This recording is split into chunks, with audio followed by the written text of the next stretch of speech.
Hi నమస్తే వనకం అందరికీ స్వాగతం. బిగ్ బాస్ హౌస్లో ఎన్ని రోజులు ఉన్నామన్నది కాదు, అక్కడికి వెళ్ళి మంచి పేరుతో బయటికి వచ్చామా లేదా అనేదే ముఖ్యం. మంచి నటుడిగా పేర్కొన్న ఆదిత్య ఓం బిగ్ బాస్ సీజన్ 8 కంటెస్టెంట్కి వెళ్ళి అదే మంచితనాన్ని నిలబెట్టుకున్నాడు. ఏది ఏమైనా సరే తన క్యారెక్టర్ తనకి ముఖ్యమని అనుకున్న ఆదిత్య ఓం హౌస్లో కన్నడ బ్యాచ్ మాదిరిగా కంట్రీ గేమ్లు ఆడకుండా తన వ్యక్తిగతాన్ని కాపాడుకుంటున్నాడు.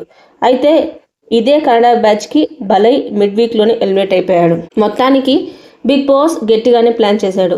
మిడ్ వీక్ ఎలిమినేషన్ అని చెప్పి మిడ్ వీక్లోనే లైవ్ ఆపేశారు. 24 గంటలు వచ్చే బిగ్ బాస్ లైవ్ సడన్గా ఆగిపోవడానికి మిడ్ వీక్ ఎలిమినేషనే లీక్ ఉంది. అదేంటంటే ఆల్రెడీ మిడ్ వీక్లో ఒకరు ఎలిమినేట్ అయ్యారు. అతను హౌస్లో కనిపించరు కాబట్టి ఎవరు ఎలిమినేట్ అయ్యారు అనే విషయాన్ని తెలిసిపోతుంది కాబట్టి లైవ్ని ఆపేశారు. మళ్ళీ ఆదివారం నాటి వైల్డ్ కార్డ్ ఎంట్రీలు రాక తర్వాత నుంచి బిగ్ బాస్ లైవ్ అనేది రాబోతుంది. తాజాగా సమాచారం ప్రకారం నామినేషన్స్లో ఉన్న 6గురిలో ఆదిత్య ఓం ఎలిమినేట్ అయినట్టు తెలుస్తుంది. స్టార్ మా రిలీజ్ చేసిన తాజా ప్రోమోలో అయితే కనిపిస్తున్నారు. కానీ ఆ తర్వాత అంటే బుధవారం అర్ధరాత్రి నాడే మిడ్ వీక్ ఎలిమినేషన్ చేపట్టారు. గతంలో కూడా ఈ మిడ్ వీక్ ఎలిమినేషన్ని అర్ధరాత్రి టైంలోనే చేపట్టేవారు. నిద్రలో ఉన్న వాళ్ళందరినీ లేపి ఎవరెవరైతే నామినేషన్స్లో ఉన్నారో వాళ్ళని నిలబెట్టి వాళ్ళలో ఒకరిని ఎలిమినేట్ చేస్తారు. అయితే ఆదిత్య ఓం ఎలిమినేట్కి సంబంధించిన అప్డేట్ ఏంటంటే నామినేషన్స్లో ఉన్న మొత్తం 6గురిలో టాప్ ఓటింగ్ వచ్చిన వాళ్ళని సేవ్ అయినట్టుగా ప్రకటించారు. వాళ్ళలో మణికంఠ, నబీల్, నిఖిల్ ఉండడంతో సేవ్ అని చెప్పిన మిగిలిన 3 అంటే ఆదిత్య ఓం, విష్ణుప్రియ, నైనిక ఈ 3లో ఒకరిని మిడ్ వీక్ ఎలిమినేట్ చేసే బాధ్యతను హౌస్ మేట్స్కి అప్పగించారు. మణికంఠకి టాప్ ఓటింగ్ వచ్చిందని చెప్పగానే యష్మి గౌడ స్పందన ఏంటనేది ఎపిసోడ్లో ఖచ్చితంగా చూడాల్సిందే. వీడిని ఎవడ్రా బాబు సేవ్ చేస్తున్నాడు, ఓట్లు వేసి జనాలకి బుద్ధి లేదా అన్నట్టుగా మాట్లాడుతున్న యష్మికి మణికంఠ టాప్ ఓటింగ్ వచ్చాయని బిగ్ బాస్ చెప్పి ఆమె కళ్ళు తెరిపించడం ఎపిసోడ్లో చూడాల్సిందే.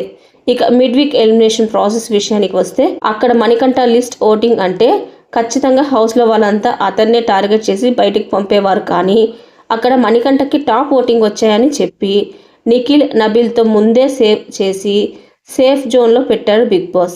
కాబట్టి అక్కడ మణికంఠ తప్పితే హౌస్ మేట్స్కి ఉన్న రెండో ఆప్షన్ ఆదిత్య ఓం ఒక్కడే. నిజానికి అక్కడ విష్ణుప్రియ, నైనిక ఉన్నా కూడా వాళ్ళు హౌస్లో గ్రూప్ గేమ్స్ ఆడుతున్నారు.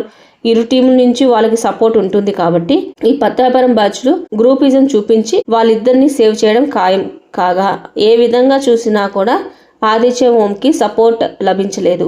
ముఖ్యంగా కన్నడ బ్యాచ్ అయితే ఆదిత్య ఓం ఎలిమినేట్ కావాలనే ఓట్ వేస్తున్నారు. నబీల్ సపోర్ట్ చేసినా మణికంఠ ఆదిత్య ఓం వైపు నిలబడతాడా అన్నది క్వశ్చన్ మార్క్. ఎందుకంటే ఆదిత్య ఓం తన సలహాలు ఇస్తున్నాడని, మంచి చెప్తున్నాడని నామినేట్లో పెట్టిన మహానుభావుడు మణికంఠ.